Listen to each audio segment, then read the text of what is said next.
बिस्मिल्लाहिर्रहमानिर्रहीम, अस्सलामु अलैकुम। उर्दू पॉइंट न्यूज़ रूम में खुशामदीद। मैं हूँ आपका मेज़बान रखशान। इंतहाई अहम मौजू को आज अपने प्रोग्राम में ज़ेर बहस लाएंगे। डोनाल्ड ट्रंप ने, जो कि अमेरिका के 45वें सदर हैं, पहली मरतबा अफ़गानिस्तान और इस खत्ते के लिए अपनी पॉलिसी बयान की है। वो तकरीर डोनाल्ड ट्रंप की यकीनन आपकी नज़रों से गुजरी होगी, 21 से 22 मिनट पर मुश्तमिल है, जिसमें उन्होंने बहुत सी बातें की मगर पाकिस्तान को निशाना तनकीद बनाया। डोनाल्ड ट्रंप का कहना था कि वो 21-22 तंजीमें जिनको अमेरिका कल अदम करार दे चुका है, पाकिस्तान में उनके सेफ हेवन्स हैं, पाकिस्तानी उनकी नरिशमेंट करते हैं, उनको पालते पोसते हैं, उनकी हाउसिंग करते हैं। डोनाल्ड ट्रंप ने अपनी तकरीर में और भी बहुत सी बातें की।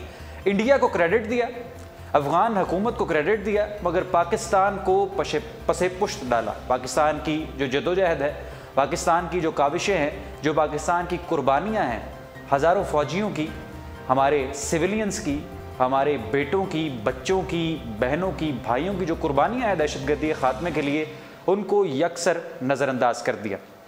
डोनाल्ड ट्रंप ने कहा कि अगर पाकिस्तान ने इन दहशतगर्दों के ख़िलाफ़ बिला इम्तियाज़ कार्रवाई ना की तो पाकिस्तान को मनफी नताइज का सामना करना पड़ सकता है। आप जानते हैं, सबसे पहले एक बात तो ये क्लियर हो जाए कि डोनाल्ड ट्रंप इंतखाबात जीतने से पहले क्या व्यू रखते थे, क्या बातें करते थे अफ़गानिस्तान में जंग के हवाले से, अफ़गान तालिबान के हवाले से, पाकिस्तान के हवाले से, और अब इंतखाबात जीतने के बाद, अमेरिका के 45वें सदर मुंतखब होने के बाद उनकी जो बात है, उनका जो विज़न है, जो आइडियोलॉजी है, उसमें मुकम्मल तौर पर तब्दीली आ चुकी है। हमने कुछ ट्वीट्स अमेरिका के 45वें सदर के उनके ट्विटर हैंडल से निकाले हैं, 2011 के और 2013 के। ज़रा अभी आप अपनी स्क्रीन्स पर मुलाहिज़ा कीजिए कि 2011 में वो क्या कह रहे हैं। 2011 में डोनाल्ड ट्रंप कहते हैं कि अफ़गानिस्तान में अमेरिकी फ़ौजों को रखना, अमेरिकी फ़ौजों को भेजना, वहाँ पर जंग करना बिल्कुल अमेरिका के नुकसान में। और 2013 में वो कहते हैं कि अगर मैं सदर मुंतखब हो गया तो वहाँ से अपने फ़ौजी बाहर निकाल लूँगा, अफ़गानिस्तान से अपने फ़ौजी बाहर निकाल लूँगा। मगर कल उन्होंने अपनी तकरीर में कहा, जो उन्होंने ख़ताब कर रहे थे, उन्होंने कहा कि मज़ीद ट्रूप्स भेजे जाएंगे अफ़गानिस्तान में। जो जंग जारी है, अमेरिकी फ़ौजें जो अफ़गानिस्तान में कार्रवाइयाँ कर रही हैं, उनकी कोई डेडलाइन नहीं, वो कब ख़त्म होती हैं, 2018 में, 2019 में, 2020 में, ऐसी कोई बात वाज़ेह नहीं। खैर, ये उनकी अपनी पॉलिसी है, अपनी उनकी बातें हैं, मगर पाकिस्तान की कुर्बानियों को यकसर नज़रअंदाज करना, इंडिया को क्रेडिट देना, पाकिस्तान को पसे पुश्त डालना, पाकिस्तान को कॉर्नर करना और दुनिया को एक ऐसा पैगाम देना, पाकिस्तान वो मुल्क है जो दहशतगर्दों की या अफ़गान वॉर में अमेरिका के ख़िलाफ़ जा रहा है या कोई दहशतगर्दों की सपोर्ट कर रहा है, कोई पुश्तपनाही कर रहा है। ये यकीनन एक मुज़हिका खेज़ इस बयान को, इस आइडियोलॉजी को आप समझ सकते हैं। डोनाल्ड ट्रंप ने एक और बात की कि पाकिस्तान की जो एड है, जो पाकिस्तान को हमने बहुत से फंड्स दिए, पाकिस्तान को फंड्स दिए हैं, मगर फिर भी पाकिस्तानियों ने कार्रवाई नहीं की और इस तरह से कोई डुअल पॉलिसी अपनाई है। सबसे पहली बात तो ये काबिल गौर है जो मैं आपके साथ शेयर करने जा रहा हूँ कि खा वो कोल्ड वॉर हो, खा वो सोवियत वॉर हो, खा वो रूस के ख़िलाफ़ जंग हो जो अमेरिका ने लड़ी और फिर पाकिस्तान अमेरिका के साथ रहा, वहाँ पर अफ़गानिस्तान में जाके हमने अपने मुजाहिदीन को भी भेजा, वहाँ पर जंग लड़ी रूस के ख़िलाफ़ अमेरिका के साथ मिलके। सर्द जंग में, कोल्ड वॉर में पाकिस्तान अमेरिका के साथ था। 9/11 के बाद दहशतगर्दों के ख़िलाफ़ कार्रवाइयाँ हों तो पाकिस्तानियों ने, पाक फ़ौज ने, सिविलियन क़यादत ने, फ़ौजी क़यादत ने किस तरह से उसका डटकर सामना किया। आप जानते हैं, ऑपरेशन ज़रब-ए-अज़ब है, ऑपरेशन रद्दुल फ़साद है, ऐसे बहुत से ऑपरेशन हैं जो पाकिस्तान के शुमाली इलाका जात में हुए और यहाँ पर, और जो ऑपरेशन रद्दुल फ़साद है वो पूरे पाकिस्तान में बिला इम्तियाज़ कार्रवाइयाँ ऑपरेशन रद्दुल फ़साद के तहत जारी हैं, की जा रही हैं। सानेहा 7 शरीफ है, कोयटा का सानेहा है, आर्मी पब्लिक स्कूल है, जितने भी अफसोसनाक और हौलनाक वाक़यात हैं, दहशतगर्द एक्टिविटीज़ हैं, उनमें पाकिस्तानियों ने अपना नुकसान करवाया। और पाकिस्तान वो मुल्क है जिसने दुनिया भर में दहशतगर्दों को एक वाज़ेह पैगाम दिया है, अमन का पैगाम दिया है और दहशतगर्दों के ख़िलाफ़ डट कर खड़ा हुआ है। दुनिया में जितने भी मैच्योर नेशंस हैं, जितने भी समझदार क़यादतें हैं, जितने भी समझदार ममालिक हैं, उन्होंने डोनाल्ड ट्रंप की इस तकरीर के बाद डोनाल्ड ट्रंप के बयान की नफ़ी की और पाकिस्तान का साथ दिया। चाइना की तरफ से एक ये तस्वीर, आपको वो वीडियो क्लिप नहीं सुनवा सकते, ये एक तस्वीर देखिए कि चाइना की फॉरेन मिनिस्ट्री ने एक वीडियो पैगाम जारी किया प्रेस कॉन्फ्रेंस की, और चाइना की फॉरेन मिनिस्ट्री ने इस बात को क्लियर किया कि पाकिस्तानियों की जो कुर्बानियाँ हैं दहशतगर्दों के ख़िलाफ़ जंग में, दहशतगर्दी को ख़त्म करने के लिए, वो काबिल तारीफ़ हैं, और पाकिस्तान कल भी और आज भी दहशतगर्दों के ख़िलाफ़ खड़ा है। मगर डोनाल्ड ट्रंप ने ऐसा क्यों कहा? अभी हम टेलीफोन लाइन पर अपने साथ शामिल करेंगे सीनियर तज्ज़ियाकार और दानिश्वर रऊफ़ ताहिर साहब को, और चंद सवालात उनके सामने रखेंगे कि डोनाल्ड ट्रंप की एक तो पॉलिसी में ऐसा फ़र्क क्यों आया है, डोनाल्ड ट्रंप की पॉलिसी में फ़र्क आने के साथ साथ पाकिस्तान की काविशों को क्यों नज़रअंदाज किया जा रहा है, और पाकिस्तान अब क्या मौक़िफ़ अपनाएगा। कल पाकिस्तान के वज़ीर ख़ारजा आसिफ ने कहा कि मैं अमेरिका जाऊंगा और वहां पर जाके भी पाकिस्तान का मौक़िफ़ वाज़िया करूंगा। पाकिस्तान पहले भी अपना स्टांस क्लियर कर चुका है। हमारे साथ टेलीफोन लाइन पर मौजूद हैं सीनियर तज्ज़ियाकार और दानिश्वर रऊफ़ ताहिर साहब। अस्सलाम वालेकुम। जी वालेकुम अस्सलाम जनाब। बहुत शुक्रिया रऊफ़ ताहिर साहब अपना कीमती वक्त देने के लिए। उर्दू पॉइंट को कल की वो तकरीर आपने सुनी डोनाल्ड ट्रंप की, और सोशल मीडिया सारिफीन भी इस वक्त हैरत में है कि इतना सख्त स्टांस पाकिस्तान के ख़िलाफ़ लिया गया, सख्त लहजा अपनाया गया, और ये कहा गया कि पाकिस्तान ने दहशतगर्दों के ख़िलाफ़ कुछ नहीं किया, जबकि हमारी बहुत सी कुर्बानियाँ हैं, फ़ौजी क़यादत की भी, सिविल क़यादत की भी। ऐसा क्यों हुआ? डोनाल्ड ट्रंप ने इस तरह के अल्फाज पाकिस्तानियों के लिए क्यों इस्तेमाल किया? आपको क्या लगता है? नहीं देखिए, बात असल में यह है, इसमें कोई शक नहीं कि कौम के एक बड़े हिस्से में अपने इसके अमरीकी सदर की गुज़श्ता रोज़ की तकरीर पर तशवीश पाई जाती है, उसके इजहार जो है सोशल मीडिया के बड़े हिस्से में भी हो रहा है, फॉर्मल मीडिया में भी इस पर तबसरा जारी है, इलेक्ट्रॉनिक मीडिया में, प्रिंट मीडिया में जी। लेकिन माहिरीन की एक राय ये भी है कि डोनाल्ड ट्रंप की इस बात में कोई नई बात नहीं है। असल में आपको याद होगा कि ये सिलसिला जूनियर बुश के दौर से है, जब 9/11 के बाद पाकिस्तान जो है मुशर्रफ साहब के दौर में अमेरिका का इत्तेहादी हुआ, और अमेरिका ने पाकिस्तान को नॉन नेटो एलाई का खिताब दिया, नॉन नेटो एलाई का स्टेटस दिया, जिसके नतीजे में हमें बहुत से शोबों में अमरीकी इमदाद हमारे लिए तरजीही बुनियादों पर सप्लाई की जाने लगी। इसके हमने अमेरिका को बहुत सी सहूलतें दी, हमें कोलिशन फंड में भी कोई 1-1.5 अरब डॉलर जो है वो सालाना मिलने लगे वगैरह वगैरह। इसके बावजूद आपको याद होगा कि उस वक्त भी अमेरिका जो है कैरेट एंड स्टिक की पॉलिसी पर अमल पैरा था। एक तरफ बुश जो थे वो पाकिस्तान के किरदार की तारीफ किया करते थे, और दूसरी तरफ वो कभी कभी डू मोर का तकाजा भी करते थे। आपको याद होगा कि बुश के 8 साल के बाद जब ओबामा आए अगले सदर के तौर पे, तो ओबामा ने अपनी तकरीर में ये बात कही थी कि बुश की पॉलिसियों के नतीजे में अमेरिका अफगानिस्तान में, इराक में और दुनिया के बाद और इलाकों में, खुसूसन अफगानिस्तान और इराक में फंस गया है। और उनकी इलेक्शन मुहिम का एक बड़ा नुकता ये था कि वो अमेरिका को इस दलदल से निकालेंगे, मिडल ईस्ट की दलदल से भी और अफगानिस्तान की दलदल से भी।